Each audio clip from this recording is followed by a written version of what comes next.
একটা ডোম শেপের একটা কি করা আছে এখানে। আশাটা কিন্তু বেশ দুর্লভ। উনি যেটা দেখালেন সেটা একটা অদ্ভুত জিনিস, খুবই ভেতরে, অনেক দূরে।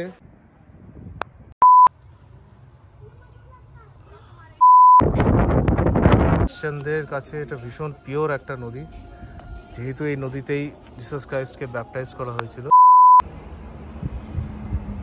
হচ্ছে ওয়ার্ল্ডের one of the most holy place in the world.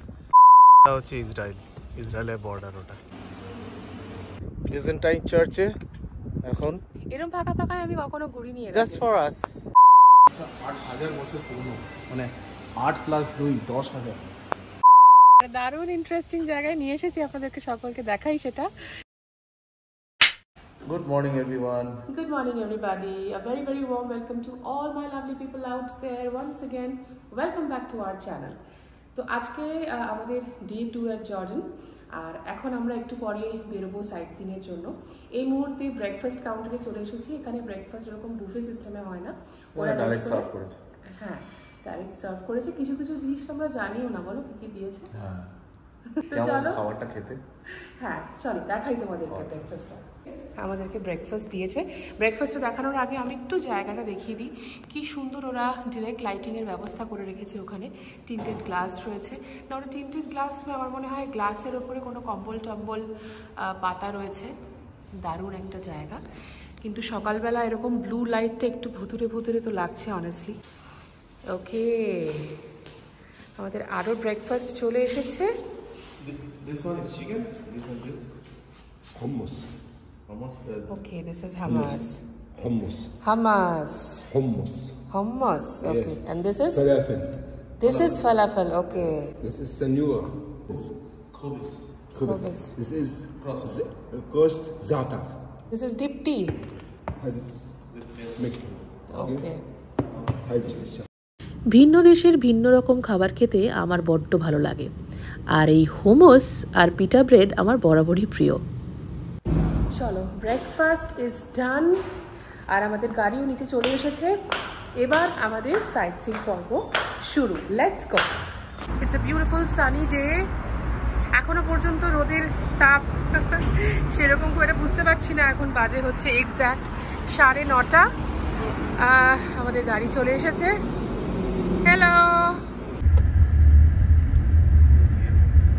Just একটা হল্ট নিলাম, কারণ আমাদের যিনি গাইড করছেন উনি বললেন যে এখান থেকে নাকি দারুণ একটা ভিউ পাওয়া যায় গোটা শহরটার, এবং তার সাথে রোমান থিয়েটারটাও এরকম অভূতপূর্ব একটা এখান থেকে ভিউ পাওয়া যায়।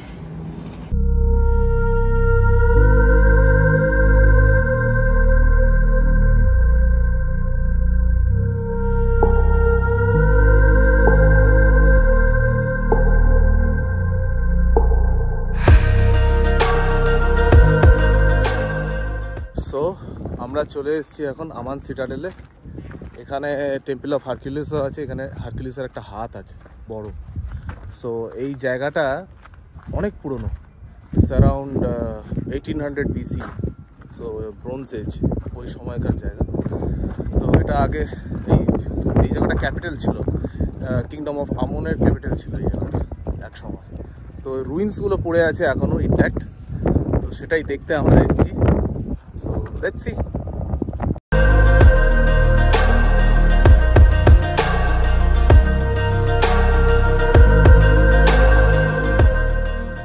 একটা ডোম শেপের একটা কি করা আছে এখানে। আর্কিওলজি কিন্তু একটা খুব ইন্টারেস্টিং একটা সাবজেক্ট। আগে জানলে হয়তো এটা নিয়ে পড়াশোনা করতাম। তাই তো দেখছি। এখানে 3খানা সভ্যতা ছিল, একটা বিজেন্টাইন, একটা রোমান, আরেকটা এখানকার লোকাল ট্রাইব, তারাও এখানে থাকতো।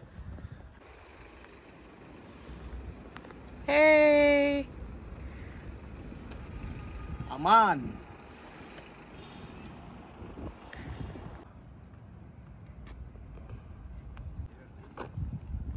এটা কত বছর পুরনো হবে? 1800 BC। ভাবতে পারা যায়।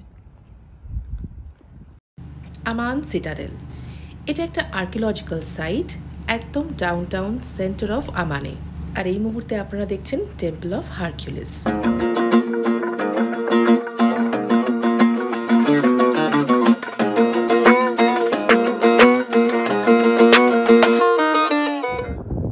হচ্ছে স্ট্যাচু অফ হারকিউলিসের কিছু রিমেন্স এখানে পড়ে আছে। সেটা হচ্ছে হারকিউলিসের একটা এলবো, আপনারা দেখতে পাচ্ছেন এলবোর সাইজটা কত বড়, তার মানে স্ট্যাচুটা কত বড় ছিল। ইট ওয়াজ 13 মিটার টল স্ট্যাচু, এটা বহু পুরনো স্ট্যাচু। এখন ব্যাস এর রুইন্সগুলো পড়ে আছে এখানে। And this was the hand, this was the hand. হাতের শিরাগুলো পর্যন্ত বানিয়েছে তখনকার যুগে। এটা কত পুরনো একটা স্ট্রাকচার, এখনো ইনট্যাক্ট আছে, পুরোটা নেই, যতটা আছে ততটাই এখন দেখাচ্ছি। It's the hand of Hercules. Most of the structures যেগুলো এখানে ভিজিবল এখনও পর্যন্ত, এগুলো কিন্তু রোমান, বিজেন্টাইন আর উমায়দ পিরিয়ড থেকে। এটা হচ্ছে জর্ডানের আর্কিওলজিক্যাল মিউজিয়াম, তো এটা একবার আমরা ভিজিট করে নিই before living this place. Jordan archaeological museum তৈরি হয় 1951-এ। এখানে জর্ডানের আর্কিওলজিক্যাল সাইটের সমস্ত আর্টিফ্যাক্টস রাখা রয়েছে, dating from pre historic time to 15th century। এখানে এভরিডে লাইফ আইটেমসই মেনলি রাখা রয়েছে, যেমন ধরুন glass, metal, pottery objects, jewellery, এই সমস্ত নানান জিনিসপত্র। 8,000 বছর পুরনো, মানে 8 + 2 10,000, 8,000 to 4,500 BC। মানে 8,000 যদি আমি ধরি তাহলে 8 + 2024, অলমোস্ট 10,000 ইয়ার ওল্ড এই পটারিগুলো। এই সময় পটারি একটা খুব ইম্পর্ট্যান্ট সাবজেক্ট ছিল, চারিদিকে শুধু হিস্ট্রি হিস্ট্রি আর হিস্ট্রি। আদিম যুগের মানুষরা এখানে থাকতো, তাদের প্রেজেন্সের সব এক্সাম্পলসগুলো এখানে রাখা আছে।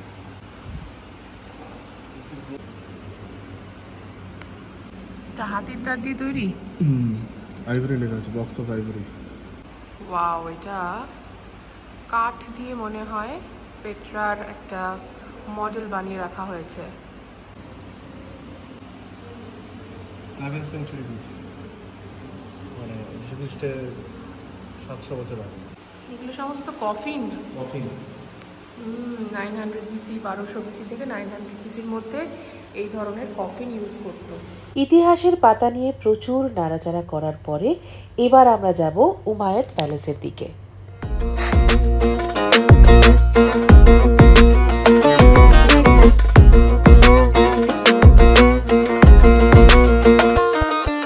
আমরা চলে এসেছি বিজেন্টাইন চার্চে। এখন এটা বহু পুরনো চার্চ একটা, ওরা খুব লাকি, এখন কেউ নেই, ফাঁকা আছে, একদম ফাঁকা, একদম ফাঁকা। এরকম ফাঁকা ফাঁকায় আমি কখনো ঘুরিনি, জাস্ট ফর আস।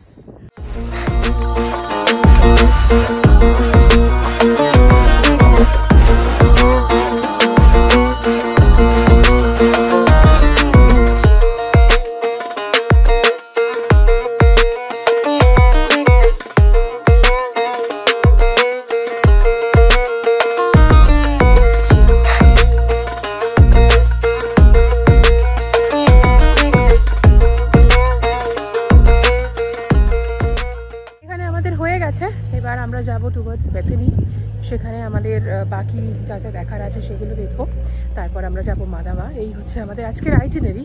তো চলো এবার আমাদের নেক্সট সাইট সিইং পয়েন্টে পৌঁছানো যাক।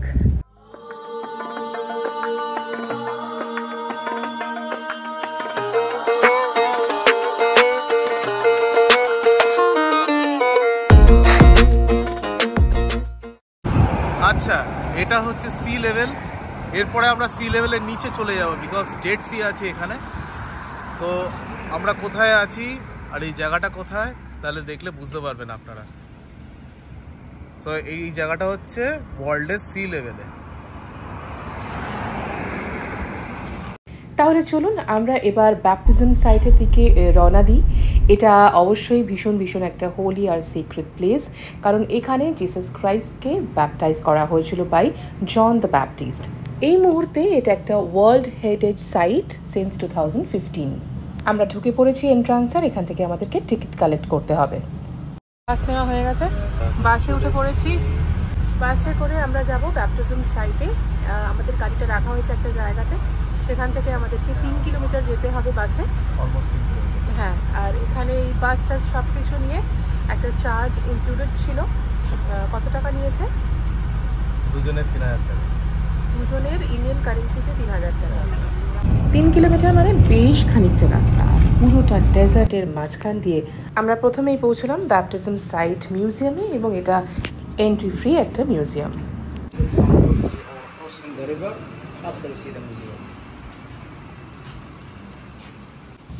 এই মুহূর্তে আমরা যেখানে রয়েছি এটা একটা ভীষণ হোলি আর রিলিজিয়াস জায়গা। এই জায়গাটাতে আসার আগে যখন আমরা গুগলে একটু সার্চ করে পড়াশোনা করছিলাম, তখন দেখছিলাম যে এই জায়গাটায় প্রচুর মানুষ পিলগ্রিমেজে আসেন, প্রে করেন, কানেক্ট করেন স্পিরিচুয়ালি। এই জায়গাটাকে বেথনি বিয়ন্ড দ্য জর্ডানও বলা হয়। এটা একটা site of immense history, cultural আর রিলিজিয়াস সিগনিফিকেন্সের। আর এখানের ভিজিটটা অবশ্যই ভীষণ রকমের ওয়ার্দি। মিউজিয়াম থেকে বেরিয়েই দেখলাম এই গাছটা, ডালিম গাছে এত সুন্দর করে ডালিম হয়ে রয়েছে। তারপরেই এই সরু রাস্তাটা ধরে আমাদেরকে যাত্রা শুরু করতে হলো। পুরো রাস্তাটা এরকম ভাবে শেড দেওয়া আছে, মিস্ট দেওয়া আছে, যাতে মানুষের কষ্ট না হয়। আমরা মিস্টের মধ্যে দিয়ে যাচ্ছি, জানি না আপনারা দেখতে পাচ্ছেন কিনা। This is the first view for Jordan River. The river itself is the border line between. এই জায়গাটা আসাটা কিন্তু বেশ দুর্লভ, খুবই ভেতরে, অনেক দূরে, আর গাইড ছাড়া অসম্ভব। বুঝতে তো পারবোই না কিছু। আর দ্বিতীয়ত হচ্ছে এটা হচ্ছে ইসরায়েলের বর্ডার। বুঝতেই পারছেন না, আমরা এমন সময় এসেছি ইসরায়েলে কি চলছে। আমরা এই সময় এসেছি, এটা আমাদের কাছে খুব একটা ইজি ব্যাপার নয়। Such a beautiful place. এগুলো কি ঝাউ গাছ? ওই দেখো। Now look with me to the different layers. White, brown. I mean this area not virgin here. I mean a flood of Jordan River bring the sand to here generation after generation. আচ্ছা, এই হচ্ছে the Holi baptism site. এখানেই নাকি বলা হয় যিশু খ্রিস্টকে baptise করা হয়েছিল। আগে এখানে অনেক জল থাকতো, জর্ডান রিভার থেকে এই জায়গাটাতে অনেক জল থাকতো। এখন জলটা শুকিয়ে গেছে সম্পূর্ণভাবে, একদমই জল নেই বললেই চলে। This church was built around 570 AD.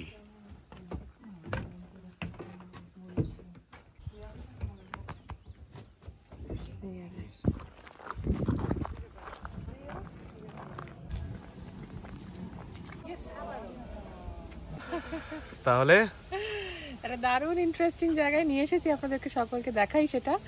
দেখুন সামনে রয়েছে জর্ডান রিভার। এই রিভারটা ক্রস করলেই ওপারটা হচ্ছে ইসরায়েলের বর্ডার। ওটা এই দিকটা হচ্ছে জর্ডান, ওই দিকটা হচ্ছে ইসরায়েল। এই দেখতে পাচ্ছেন ইসরায়েলের ফ্ল্যাগ। এবার আমরা যাচ্ছি নিচের দিকে, ওখানে জল রাখা আছে, জর্ডান রিভারের জল। কত সুন্দর জায়গা দেখুন, এটা একদমই বর্ডার। এখানে জল আছে রাখা ব্যাপটিজম করার জন্য। নদীটা অনেক সরু হয়ে গেছে আগের থেকে। আগে নদীটা অনেক চওড়া ছিল। যখন যীশু খ্রিস্টের সময় এই জায়গাটা অনেক চওড়া জায়গা ছিল।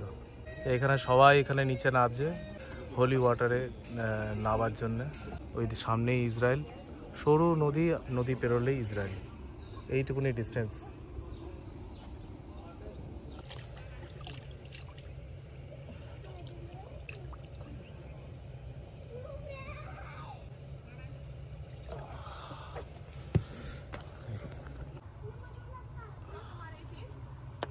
চল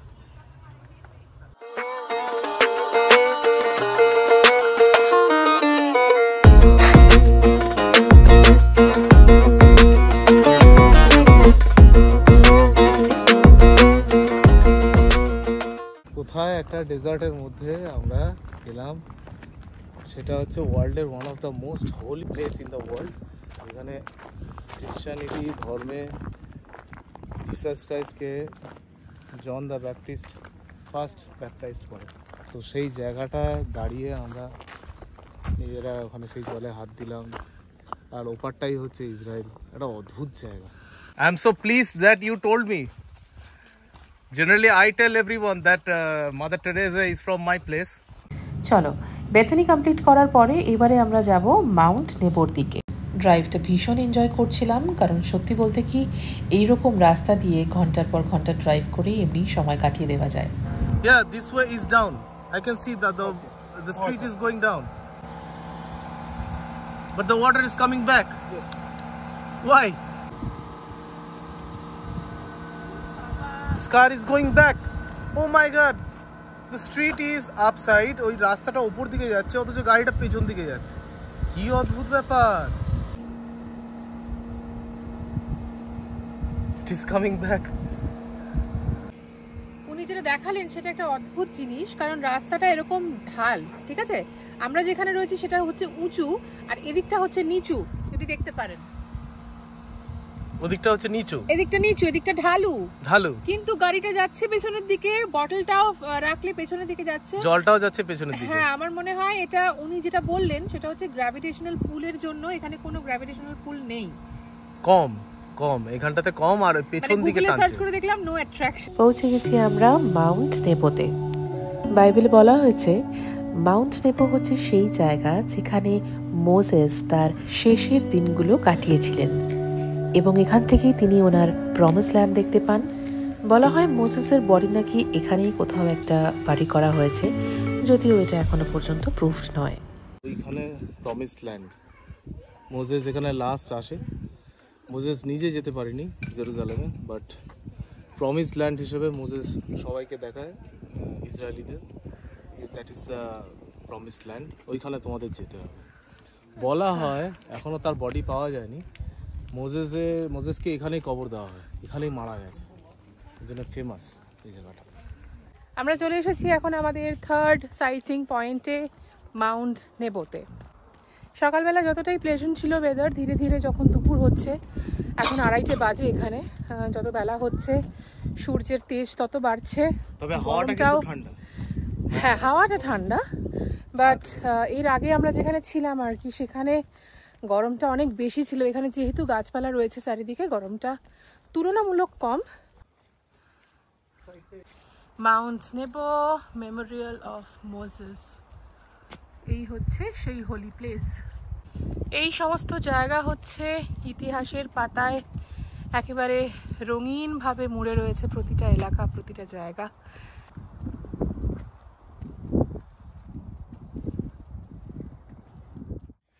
সামনের খালি খাতটা দেখুন আপনারা, বাপরে।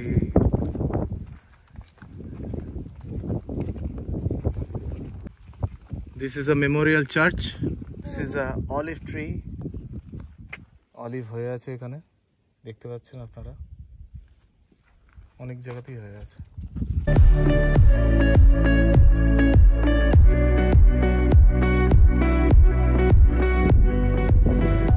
আমরা এখন চলে এসেছি মাউন্ট নেবোতে।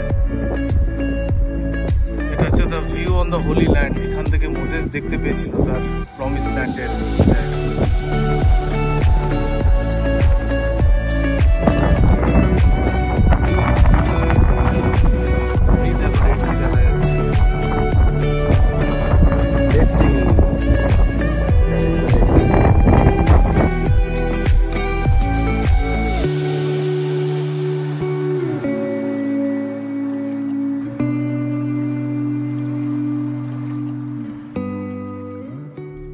চলো, মাউন্ট নিবু দেখা হয়ে গেছে, এবার আমরা যাচ্ছি আমাদের লাস্ট ডেস্টিনেশন পয়েন্ট, সেটা হচ্ছে মাদাবা। এসে গেছি আমরা মাদাবাতে, এখন আমরা ঢুকছি চার্চের দিকে।